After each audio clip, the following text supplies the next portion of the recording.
অনন্ত আম্বানির স্বপ্নের প্রকল্প বনতারা বিশ্বব্যাপী বন্যপ্রাণী সংরক্ষণ এবং পুনর্বাসনে একটি নতুন মানদণ্ড স্থাপন করেছে।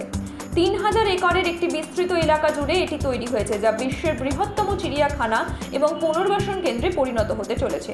গুজরাটের রিলায়েন্স জামনগর রিফাইনারি কমপ্লেক্সের মধ্যে অবস্থিত বনতারা 26শে ফেব্রুয়ারি 2024-এ আনুষ্ঠানিকভাবে উদ্বোধন করা হয়। এই বনতারার এটি পশু পাখিদের জন্য অত্যাধুনিক একটি আশ্রয়স্থল, যেখানে বৈজ্ঞানিকভাবে পরিকল্পিত বন্য প্রাণীদের রাখার বিশেষ জায়গা, হাইড্রোথেরাপি পুল, জলাশয় এবং হাতির চিকিৎসার জন্য একটি বড় হাতির জ্যাকুজি সহ একটি আলাদা কেন্দ্র রয়েছে।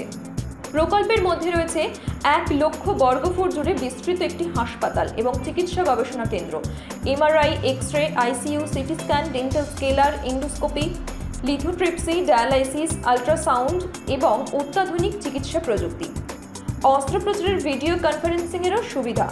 উল্লেখযোগ্যভাবে একটি এক্সক্লুসিভ এলিফ্যান্ট হাসপাতাল, হাইপারবারিক অক্সিজেন চেম্বার, লেজারের চিকিৎসার ক্ষমতা এবং একটি ব্যাপক প্যাথোলজি ল্যাব দ্বারা সজ্জিত। হাতিরাও আয়ুর্বেদিক অনুশীলনকারীদের কাছ থেকে 7 দিনের মধ্যে 24 ঘন্টায় যত্ন পায়, যার মধ্যে তাদের সুস্থতার জন্য তৈরি মুলতানি মিট্টি মাসাজও রয়েছে। একটি 14,000 বর্গফুট রান্নার জায়গা, যা দক্ষ শেফ দ্বারা পরিচালিত। প্রতিটি হাতির অনন্য পুষ্টি এবং মৌখিক স্বাস্থ্যের চাহিদা মেটাতে ডিজাইন করা কাস্টম খাদ্য পরিকল্পনা।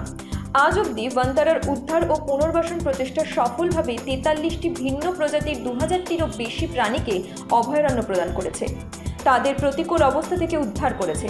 2100 ব্যক্তির একটি নিবেদিত কর্মী বাহিনী নিয়ে কেন্দ্রটি দুস্থ প্রাণীদের জন্য একটি নিরাপদ আশ্রয় দেওয়ার জন্য তৈরি হয়েছে। স্বামী বিবেকানন্দের জীব সেবার নীতি দ্বারা চালিত বনতারার মিশন সমালোচনামূলকভাবে বিভিন্ন প্রজাতির সুরক্ষা এবং তাদের প্রাকৃতিক আবাসস্থল পুনরুদ্ধারের জন্যই কাজ করছে। প্রকল্পটি world wild life fund for nature, international union for conservation of nature এবং ভারতের চিড়িয়াখানা কর্তৃপক্ষের মতো ভারতীয় সরকারি সংস্থাগুলির সহ বিশিষ্ট সংস্থাগুলির সাথে কৌশলগত অংশীদারিত্ব গড়ে তুলতে চায়। এই সহযোগিতার লক্ষ্য দেশব্যাপী চিড়িয়াখানার মান উন্নত করা, যা সংরক্ষণ প্রচেষ্টায় একটি উল্লেখযোগ্য অগ্রগতি চিহ্নিত করে।